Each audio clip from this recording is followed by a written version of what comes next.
কষ্ট করে পরীক্ষার জন্য প্রিপারেশন নিলেন আপনি কয়েক মাস, কিন্তু ফলাফল যখন ভালো হয় তখন একটা আনন্দ আছে না নাই?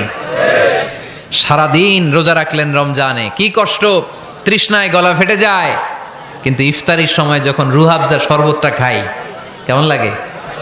একটা আনন্দ আছে না নাই? এজন্য আল্লাহ বললেন فَإِنَّ مَعَ الْعُسْرِ يُسْرًا إِنَّ مَعَ الْعُسْرِ يُسْرًا।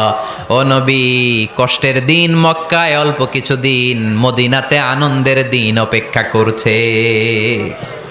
আমাদের জীবনে যদি দুঃখ কষ্ট আসে আমরা ধৈর্য ধরবো, তাওয়াক্কুল করবো একজনের উপর, তিনি কে? কারণ আমরা বিশ্বাস করি কষ্টের দিন এটা চিরকালের জন্য নয়, সামনে আনন্দের দিন আমাদের জন্য সেট করে রেখেছে কে?